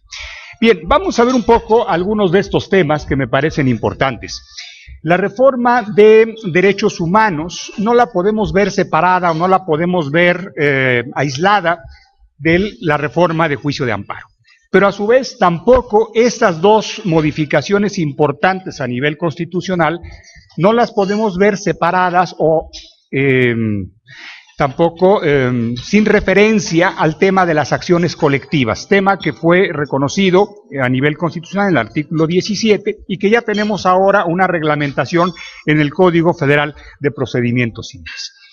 Y finalmente, el tema del control de convencionalidad en función de la resolución del caso Radilla por la Corte Interamericana y que ya la Corte en el asunto 912-2010 reconoció como operativo en México el tema del control difuso. Entonces, son 4 temas que me parece no los podemos ver separados, que se están dando en el tiempo y que hay que ver la conjunción y la funcionalidad que deben de tener y cómo cada uno de estos temas viene a consolidar y viene a reforzar el funcionamiento y la eficacia de los otros más. Un poco vamos a irlo viendo ahora en adelante. Decía Santiago Corcuera que la Constitución ya no tiene los artículos que textualmente tiene, y es bien cierto. Ahora ya en la cúspide de nuestra famosa pirámide kelseniana, pues ya vemos que tiene una forma distinta, ¿no? Esto parece ser que es la época ya no de las cabezas muy afiladas, sino es la época de los copetes. Entonces, bueno, pues ya vean que también nuestra Constitución ya tiene un importante copete. Le podemos llamar bloque de constitucionalidad o le podemos llamar como queramos, pero realmente es esto que dice la Constitución que debemos entenderlo. La conjunción de los derechos fundamentales previstos en la Constitución, más la totalidad de los derechos humanos que estén previstos en los tratados que México haya suscrito. Entonces esto nos abre la puerta de manera importante. Si alguien tiene alguna duda, ahora el artículo 1 de la Ley de Amparo queda muy claro y dice que el juicio de amparo tiene por objeto resolver toda controversia que se suscite por normas generales, actos u omisiones de autoridad que violen los derechos humanos reconocidos y las garantías otorgadas para su protección por la Constitución Política de los Estados Unidos Mexicanos, así como por los tratados internacionales de los que el Estado mexicano sea parte. Luego entonces ahora el juicio de amparo no solamente procede por violación a los derechos fundamentales previstos en la Constitución, sino también a la totalidad de los derechos humanos que aparecen consignados en los tratados que México ha suscrito en ese sentido, lo cual le viene a dar un contexto mucho más amplio, mucho más importante y mucho más rico de protección en ese sentido. El tema de derechos humanos, y ese es un punto que vale la pena comentar, aunque sea de manera muy breve. ¿Qué significa derechos humanos? Y probablemente si le preguntamos a un filósofo, derechos humanos es una realidad. Si le preguntamos a un político, derechos humanos es otra. Si le preguntamos a un jurista, derechos humanos es otra. En fin, va a tener diferentes connotaciones porque este tema es un tema transversal que se da en múltiples campos del conocimiento y de la cultura humana.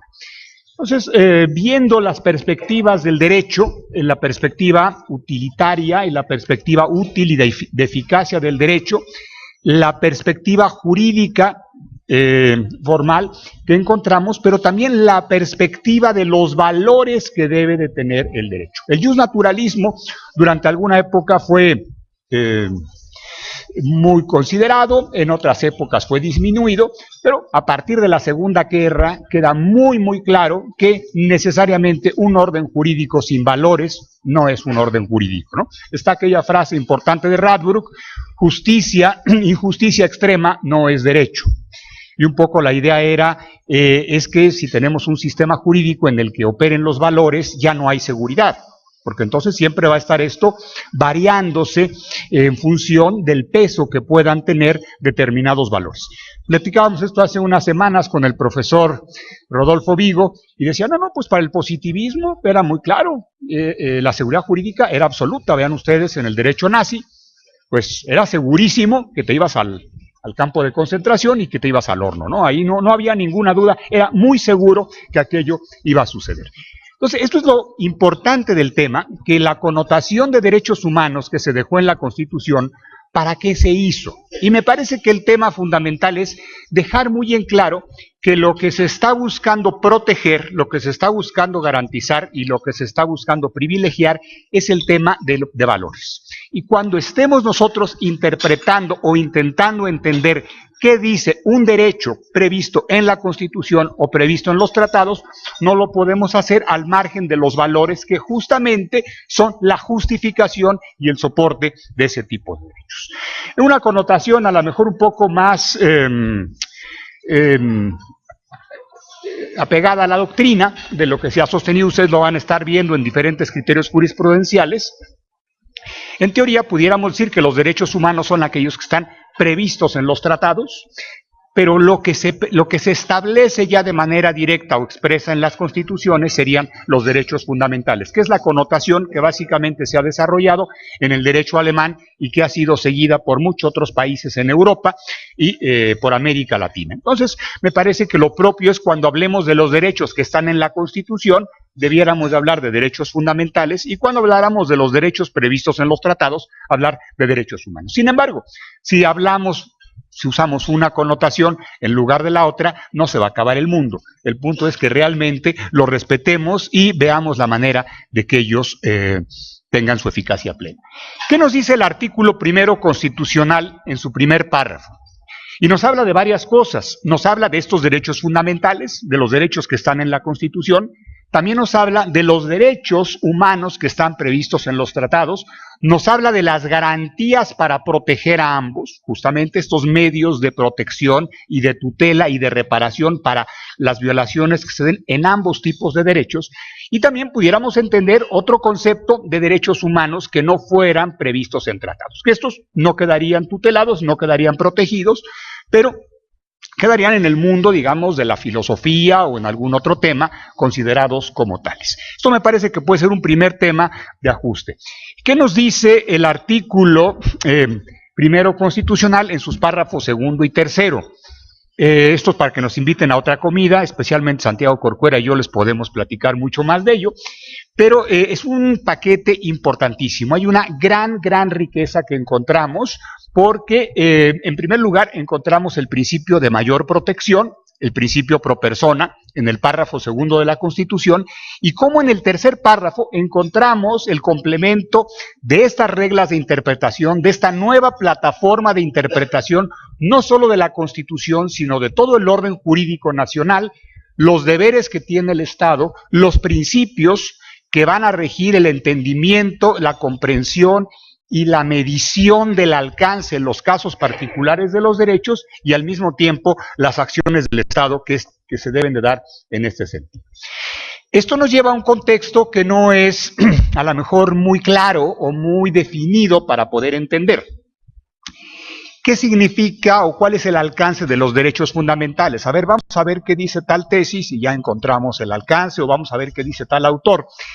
¿Cuál es la tendencia ahorita en el contexto de los derechos fundamentales en todo el mundo? Pues que no hay un punto límite de alcance, de tutela o de protección de los derechos, sino que estos se están moviendo y que el régimen o el método que tenemos que utilizar es un método de ponderación, un método en el cual tenemos que ver nosotros las circunstancias del caso particular y buscar la manera de que ese conflicto, esa controversia o esa situación reciba la mejor respuesta posible del orden jurídico a través de ponderar, y en unos casos un derecho fundamental puede tener mayor peso y en otro caso el otro derecho puede tener un peso mayor. Un ejemplo sería, ¿qué tiene más peso? ¿El derecho a la información o el derecho a la vida privada? Bueno, dependerá. Habrá casos en donde evidentemente el derecho a la información va a tener mayor peso y otros casos en donde por las circunstancias y por las peculiaridades, el derecho a la vida privada deba de tener un mayor peso. Y este proceso de ponderación nos lleve a tener que ir dándole y dosificando en cada caso particular ese peso y ese respaldo necesario a cada uno de los derechos. Esto implica un proceso muy creativo, muy novedoso y muy interesante por parte de ustedes y por parte de nosotros. ¿Qué significa esto? Tenemos una metodología que fue básicamente desarrollada por el Tribunal Constitucional Alemán. Esto lo han seguido la Corte Interamericana, el Tribunal Europeo de Derechos Humanos, muchos tribunales constitucionales en el mundo, la Corte en México, varios tribunales, y estamos en este proceso de ponderación. ¿Qué significa? Que vamos a tener varios derechos que pueden llegar a entrar en tensión unos con otros. Podemos hablar de este núcleo mínimo que puedan tener los derechos, pero también un área de expansión en donde estos derechos pueden ir creciendo, ¿no? Esto de lo que nos habla Robert Alexy son mandatos de optimización. En principio, los derechos fundamentales deben de crecer y debe de optimizar la eficacia de los mismos hasta el máximo posible, a menos que otro derecho que también merezca ese mismo tratamiento llegue a entrar en tensión o colisión, y esto justifica que hagamos esta búsqueda de ver en qué momento y cuál de los derechos es el que deba prevalecer para el caso particular, cuál sería la combinación que tenemos que ir haciendo caso por caso para poder encontrar la fórmula adecuada. El tema de políticas públicas va a jugar un papel importante en este sentido. ¿Los jueces nos podemos meter a cuestionar o a criticar políticas públicas? La respuesta en principio es que no. Pero ¿qué pasa cuando hay un acto o cuando hay una política pública tan mal diseñada o tan mal aplicada que afecta este mínimo vital de los derechos fundamentales? Y en esto varios tribunales han sido muy claros en el sentido, los jueces no se pueden meter en este tema de aplicar o diseñar políticas públicas, sin embargo, tienen la obligación de ser garantes de este núcleo mínimo de los derechos fundamentales. Y por tanto, en esos casos el tribunal sí que puede meterse y debe de corregir estas afectaciones de políticas públicas. Y esto lo vemos sobre todo en el tema de derechos sociales. Es justamente uno de los temas en el cual va a ser muy importante el peso que se le tenga que dar. Tradicionalmente, ¿qué habíamos tenido nosotros en el derecho mexicano? Hoy ya salió aquí algo muy raro. Bueno, si alguien me puede ayudar con la computadora que se me movió. Perdón, estaba mal el... No sabía yo cómo... bien, perfecto. ¿Cuál era la visión tradicional que teníamos nosotros de los derechos fundamentales? En función de ciertos valores había ciertos derechos de defensa.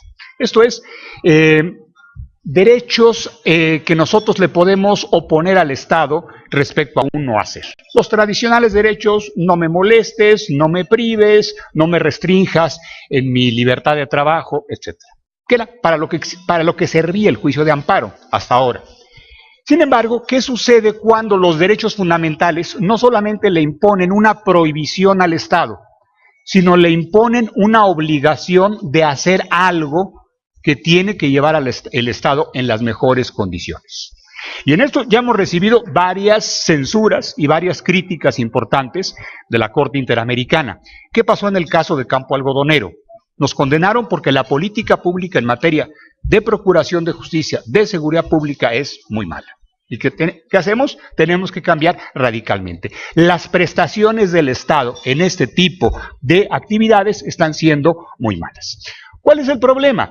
Que solamente el criterio tradicional que teníamos de legitimación para poder acudir al juicio de amparo a partir de ser titulares de un derecho subjetivo no nos permitía poder cuestionar actos de omisión de la propia autoridad cuando deja de hacer algo que debió de haber hecho de la manera pertinente o adecuada.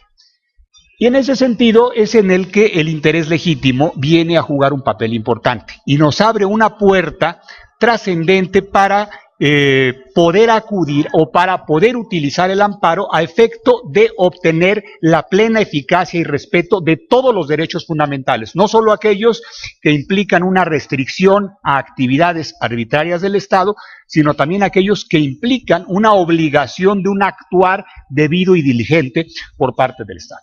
El ejemplo que voy a usar para explicar el amparo, el interés legítimo sería, imaginen que ustedes que... a mí se me ocurre frente a la casa sembrar un arbolito. Ahí en la banqueta, en un bien del dominio público, yo siembro mi arbolito, yo lo riego cotidianamente, le pongo fertilizante, el arbolito crece muy bien, ya tengo un muy bonito árbol, adorna la casa, le da una bonita estética a mi casa, me genera una sombra adecuada para que pueda yo estacionar el coche, pero de repente las autoridades de la delegación o del municipio dicen, vamos a quitar o vamos a talar todos los árboles de esta acera. ¿Qué puedo hacer yo para defender mi arbolito? ¿Es mío el arbolito? ¿Tengo un derecho subjetivo respecto al arbolito? ¿El arbolito está en mi propiedad privada o está en un bien del dominio público? Entonces, utilizando criterios, los criterios tradicionales, privatistas y de propiedad privada, del derecho subjetivo, pues lo único que puedo hacer es o ponerme a llorar o pagar una mordida para que no corten el árbol. O sea, son las únicas alternativas viables que yo tendría para que no cortaran el arbolito. Bueno, buenas nuevas, ya tenemos una alternativa distinta. Ya podemos utilizar otro medio diferente.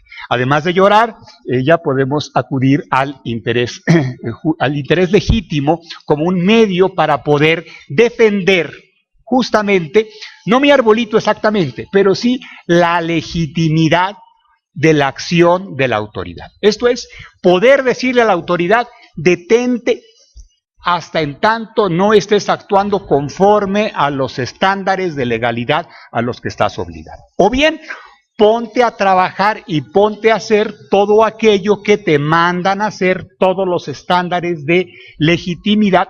Ojo, estoy hablando no solo de legalidad, estoy hablando también de legitimidad. Y aquí incluyo el tema derechos, pero también valores, directrices o principios que están involucrados en la Constitución y en el orden jurídico. Y esto me parece que es algo que sí nos permite poder construir mucho mejores fórmulas de reclamo en ese sentido.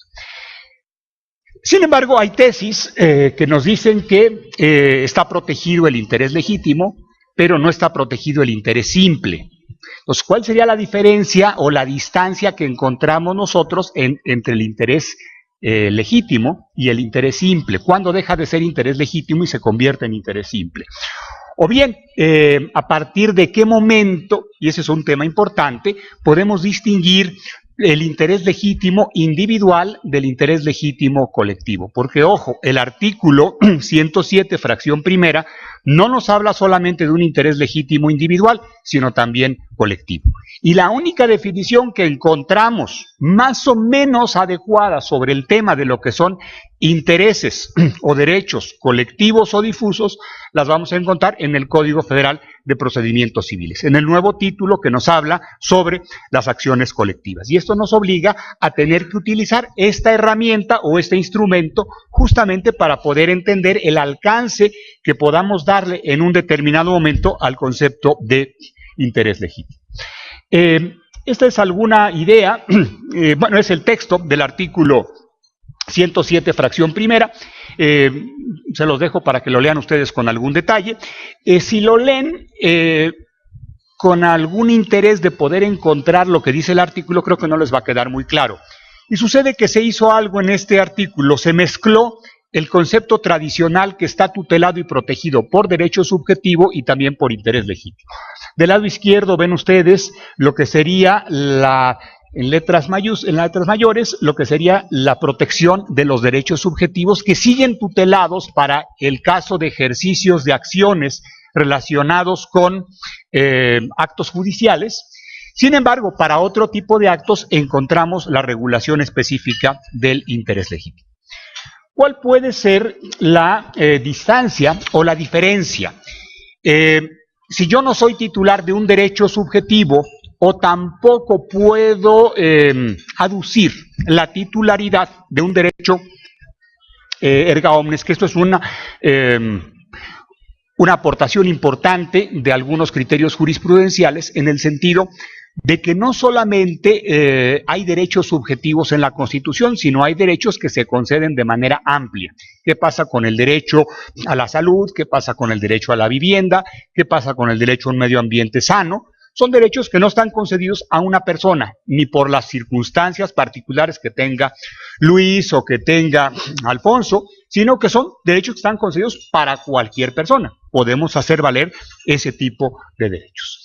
Algún criterio que tenemos en el tribunal, que lo habíamos venido sosteniendo ya desde hace algún tiempo y lo hemos reiterado, sería esto, básicamente, una pretensión o poder de exigencia que nosotros podemos hacer valer frente a la autoridad en razón de la legalidad de su acto. Esto es, poder exigirle un respeto a la legalidad del actuar o del no actuar de la autoridad. Exigirle, justamente como pretensión, que se comporte como se debe de comportar adecuadamente. Esta exigencia o este comportamiento que nosotros estamos pretendiendo obtener de la autoridad, ¿a qué llevaría? A una ventaja. La ventaja sería que no me quiten mi arbolito, ¿no? en el ejemplo del que estamos hablando, pero pueden ser muchos más. Si yo lo que estoy discutiendo, lo que estoy planteando, lo que estoy proponiendo es que la autoridad desarrolle una buena actividad o una buena política en tal o cual tema, entonces, ¿sabes qué, autoridad? No lo estás haciendo. Estás dejando de aplicar una serie de normas o de obligaciones que el propio orden jurídico te establece como obligatorio, y tú no lo estás haciendo, y debes de hacerlo. Hay una norma que así lo establece. Y por tanto yo cuestiono esa omisión, esa conducta irresponsable tuya que me está causando a mí una afectación. Esto me parece que es un tema importante respecto al cual antes no teníamos una forma de poder cuestionarlo y ahora, merced al interés legítimo, sí podemos llegar a hacerlo. Invocando la titularidad de un interés en virtud de presentar una situación cualificada relacionada con la lesión. ¿Qué significa esto de la situación cualificada? Que es importante entenderlo porque es la diferencia entre el interés legítimo y el interés simple. A todos nos conviene que la autoridad actúe de manera legal. Sin embargo, a algún grupo o algún sector de personas o a una persona en particular le va a afectar en mayor medida o en mayor intensidad de lo que le afectaría al total de las personas. Entonces, esta posibilidad de que haya un mayor nivel de afectación que pueda resentir una persona o un grupo de personas por ese actuar o por esa omisión de la autoridad, es lo que vendría justamente a determinar esta situación cualificada y es lo que nosotros tendríamos en todo caso que acreditar solamente en el juicio. Hay un caso muy reciente que resolvió la primera sala de la Corte en el último apunte de interés legítimo que tengo entendido se va a subir, ¿verdad?, a la página de internet de ANADE, y si no en mi página lo pueden ustedes también ver.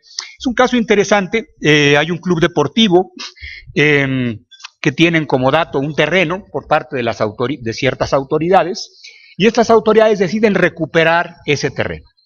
Y por tanto el club deportivo va a dejar de disponer de ese terreno.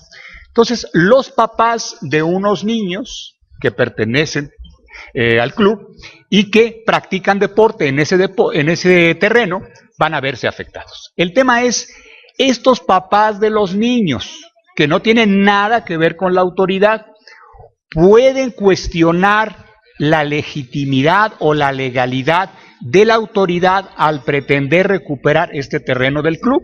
Bueno, fue un tema que ya generó debate en colegiados en Monterrey y recientemente lo acaba de resolver la primera sala de la Corte en este sentido.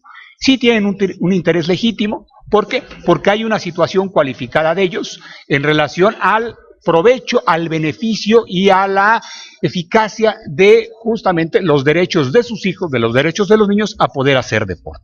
Entonces, vean cómo ya empezamos a tener este tipo de cambios, este tipo de modificaciones y este tipo de necesidades de poder entender o de deber entender el orden jurídico de manera distinta. El concepto general que ha sostenido la primera sala de la Corte sobre el tema de interés legítimo es el siguiente: se define como aquel interés personal, individual o colectivo, igual queda en las dos dimensiones, cualificado, actual, real y jurídicamente relevante.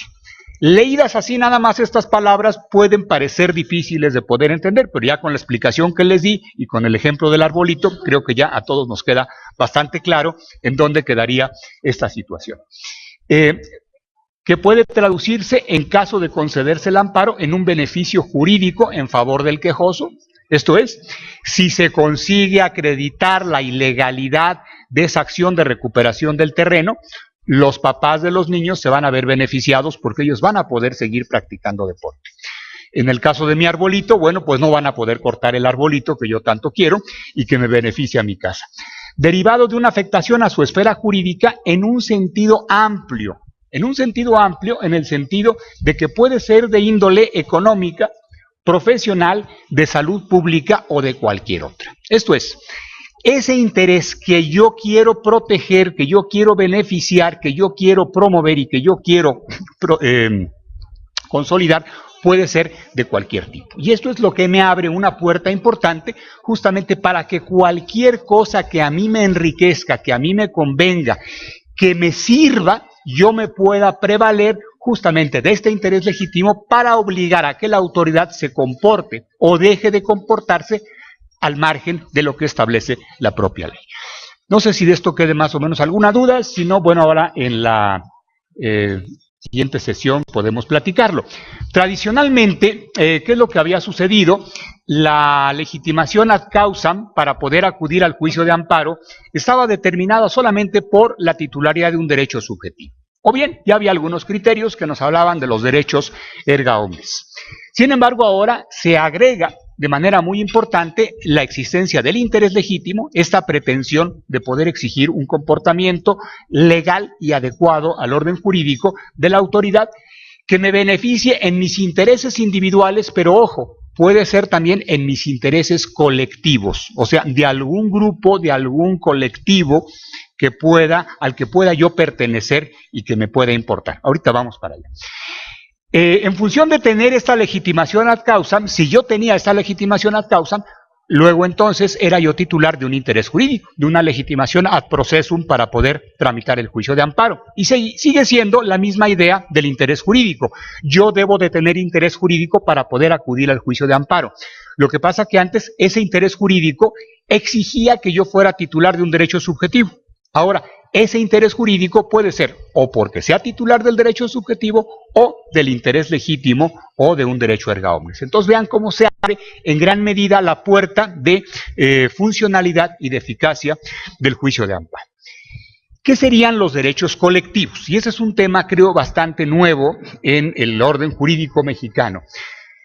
Nos dice el Código Federal de Procedimientos Civiles y la doctrina que hay al respecto, son los derechos supraindividuales e indivisibles. O sea, derechos que están más allá de la persona, que pertenecen a un grupo determinado o indeterminado de sujetos, por tanto, están más allá de los individuos y además son indivisibles. Yo no puedo partir el pedacito de medio ambiente sano que me corresponde a mí respecto del que le corresponde al licenciado, sino si el medio ambiente se ve lesionado, nos va a perjudicar de la misma manera. Y se toman medidas de corrección respecto al medio ambiente, nos va a beneficiar a los dos. Si se detiene una campaña publicitaria que está promoviendo una publicidad engañosa, igual nos va a beneficiar a todos aquellos que seamos sujetos del mensaje publicitario. O bien nos va a perjudicar a todos aquellos que en un momento dado estemos expuestos a esa influencia del mensaje publicitario. A este tipo de derechos colectivos que pertenecen a un grupo determinado o indeterminado, es a lo que se refiere el interés colectivo.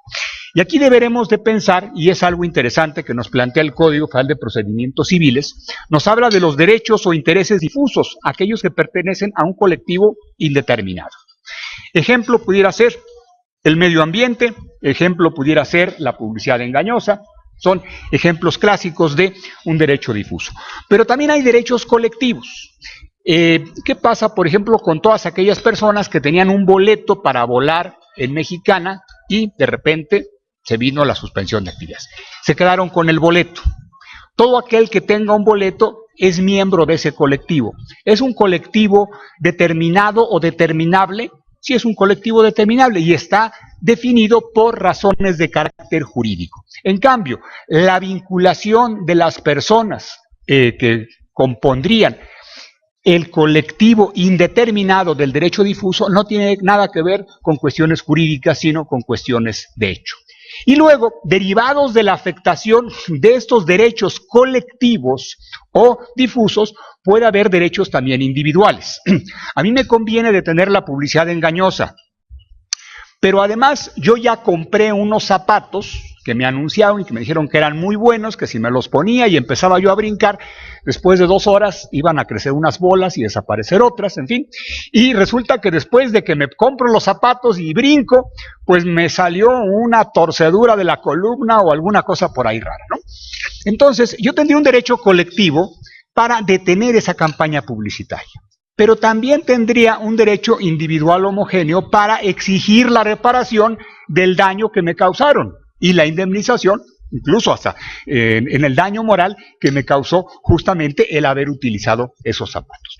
Entonces, estos derechos colectivos no se pueden ver separados de los derechos individuales. pero pueden darse unos sin que se den los otros, o bien en muchas ocasiones lo que sucede es que se dan en forma conjunta unos con otros. Y esto es algo que hay que entenderlo y que hay que verlo en el juicio de amparo y que va a determinar justamente la manera en que vamos a estar legitimados y en que la sentencia y el alcance del amparo va a llegar a tener. ¿Qué sucede, por ejemplo, en el caso europeo o norteamericano? Los derechos colectivos normalmente generan una resolución que en Estados Unidos se llama las injunctions, ¿no? En donde vamos a parar justamente esa actividad que está degradando el medio ambiente, vamos a parar esa publicidad engañosa, pero correlacionado con ello a las personas individuales que pueden haber tenido alguna afectación, vamos a buscar justamente retribuirles o indemnizarles en la parte que hayan resultado afectadas. Bien. Las omisiones, y esto creo que ya tengo casi nada de tiempo, ¿verdad? Bueno, vamos un poco rápido. El tema de las omisiones resulta muy interesante, está previsto en el 103, fracción primera, y está previsto también en el 77. El tema es hasta dónde podemos nosotros exigir el cumplimiento de acciones de la autoridad justamente cuando ha omitido algo debido. Y como les digo, este tema, aunque ya existía en la anterior ley de amparo, que el juicio de amparo podía tener como efecto restituir en los casos de omisiones, el interés para poder cuestionar omisiones de la autoridad estaba muy disminuido porque yo tenía que acreditar ser titular de un derecho subjetivo. Ahora con el interés legítimo esto se amplía notablemente y resulta interesante también en el documento, en la nota esta que les estoy dando, viene una transcripción de una parte de la exposición de motivos de la reforma de la ley de la reforma de amparo en materia constitucional. Y resulta muy interesante verla porque se habla de los derechos económicos, sociales y culturales. Estos derechos que durante mucho tiempo nos dijeron solamente son declaraciones programáticas, esos no son derechos, solamente son directrices y la autoridad tiene a bien cumplirlas, que bien, y si no, pues no te queda otra cosa más que ponerte a llorar, como en el caso del arbolito. Nos dice la exposición de motivos que esto ya dejó de ser así y que ahora son derechos exigibles y de manera efectiva a través del juicio de amparo. No lo estoy inventando yo, no lo estoy diciendo yo, no lo está diciendo un grupo de juzgadores o de ministros, lo está diciendo la exposición de motivos de la reforma constitucional, que me parece que es importante tomarla en cuenta. ¿Y qué dice? Que esos derechos económicos, sociales y culturales son normas con plena eficacia jurídica. O sea, ya no está dejando a ver si esta norma que tiene que ver con políticas públicas se cumple como la autoridad tenga a bien hacerlo. O bien tienen que ser normas que se cumplan efectivamente con la intensidad de la manera en los términos y condiciones. Y nos dice, importante la exposición, las omisiones en que incurran los derechos sociales y el principal medio de violación es justamente estas omisiones a los derechos sociales. Y claro, ahí es en donde los encontramos. Pero ojo, esto no solamente tiene que ver con los derechos sociales, también con todos los derechos de protección que la propia Constitución contempla. Y aquí nos podemos incluso introducir a temas como política económica, como una política, por ejemplo, adecuada, eficiente en relación con monopolios, una política adecuada en relación a un mercado abierto, competitivo, en donde los consumidores tengamos posibilidades reales de tener bienes o servicios de la mejor calidad. Y tu autoridad tienes la obligación de protegerme respecto de los abusos que puedan darse en relación a estas perversiones en contra del derecho. ¿Podemos ahora nosotros exigirlo a la autoridad a través del juicio de amparo? Bueno, leyendo estas ideas parece que sí.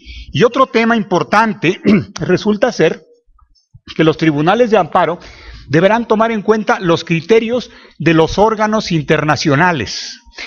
Esto, Santiago lo conoce muy bien, lo que es el soft law y lo que la Corte Interamericana ha reconocido como estas decisiones que pueden ser, por ejemplo, del Comité de Derechos Económicos, Sociales y Culturales, de todos los comités que se han creado para vigilar el cumplimiento de los tratados que existen, de la Corte, de la Comisión Interamericana de Derechos Humanos, etcétera. Entonces, aunque no sea un tratado, pero ¿qué pasa con este tipo de resoluciones que se han emitido por parte de estos órganos que están previstos en el tratado y que México, cuando suscribió el tratado, dijo, le entro, ¿no? Le entro y acepto todas las consecuencias derivadas de este tratado, entre ellos las obligaciones que deriven justamente de esta situación. Bueno, pues aquí nos está diciendo la exposición de motivos justamente que esto se debe de llevar a cabo y que se debe de cumplir justamente no solamente con lo establecido en la Constitución, con lo establecido en los tratados, sino también por estos órganos internacionales al emitir sus resoluciones. Que no contradigan la Carta Magna, sino que reúnen en una ampliación de su ámbito protector. Algo que también decía Santiago, la Constitución o el tratado es el mínimo. ¿Qué pasa si la Constitución me da 2, pero el tratado me da 4? Bueno, pues debo de aplicar el tratado. No es inconstitucional porque me dé más, al contrario. Está ampliando, está protegiéndome y está dándome más de lo que establece la propia Constitución. Y bueno, la plena efectividad y maximizar la eficacia de los mismos. Adelanto un poco esta parte que tiene más o menos que ver con lo mismo y llegaría a un tema que va a ser muy importante, que se va a ir discutiendo en los próximos años en materia de amparo. ¿Puedo reclamar yo a través del amparo una omisión legislativa? Hasta ahorita los únicos casos que ha habido de soluciones en México han sido a través de controversias constitucionales. Y es que no se podía conseguir a través del juicio de amparo porque iba yo a enfrentarme justamente a este problema de no tener una legitimación para poder hacerlo, o bien me iban a poder decir el principio de relatividad de las sentencias, el sacrosanto principio de relatividad de las sentencias no permite que puedas obtener una sentencia que te beneficie a ti y a otro que no vino al juicio. Bueno, pero ¿qué pasa si estoy hablando de un derecho colectivo? Yo soy un miembro del colectivo y estoy pretendiendo la eficacia de ese derecho colectivo. Ya vimos que son derechos supraindividuales e indivisibles. Así es que si me beneficia a mí, va a tener que beneficiar naturalmente y de manera automática, va a tener que irradiarse el beneficio a todos los miembros del colectivo. Entonces, este principio de relatividad de las sentencias me parece que queda totalmente fuera de funcionalidad cuando estamos hablando de este concepto de derechos colectivos y además con esta nueva reforma que también tiene la Constitución, ¿no? La declaración general en cuanto a inconstitucionalidad de leyes. Pero bueno, el tema de las omisiones legislativas me parece que va a ser un tema importante. Hasta ahora se ha hablado de algunos casos que ha resuelto la Corte, omisiones absolutas cuando no hay ley o relativas cuando se emite la ley, pero la ley es incompleta o es imperfecta. La doctrina nos habla un poco de estos 4 temas, de estas 4 condiciones que deberán de darse. Estos son algunos temas que ha resuelto la Corte Constitucional colombiana. Curioso, en Colombia no se reconoce la procedencia del juicio de protección para las omisiones absolutas, solamente para las relativas. Pero lo han hecho con bastante énfasis en este sentido. Bueno, ahí tienen ustedes el material para que lo puedan ver. Me parece que ese es un tema en el que vale la pena que conozcamos qué está sucediendo en Alemania, qué está sucediendo en España, qué está sucediendo en Argentina, qué está sucediendo en Brasil, qué está sucediendo en los Estados Unidos, que no ha sucedido nunca en México en ese sentido. Y que vale mucho la pena pues que conozcamos y que entendamos.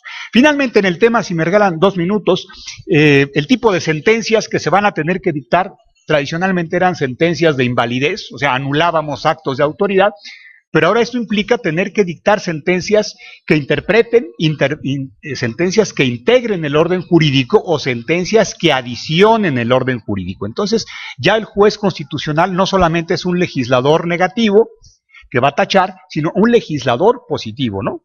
Que va a poder agregar algo que no hizo el legislador tradicional. La suspensión, ¿qué ha pasado con ella?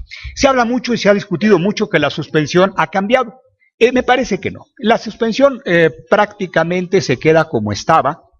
Se mejora la redacción, se mejora el orden, se mejora la estructura de lo que teníamos en la ley de amparo, pero esencialmente se queda igual.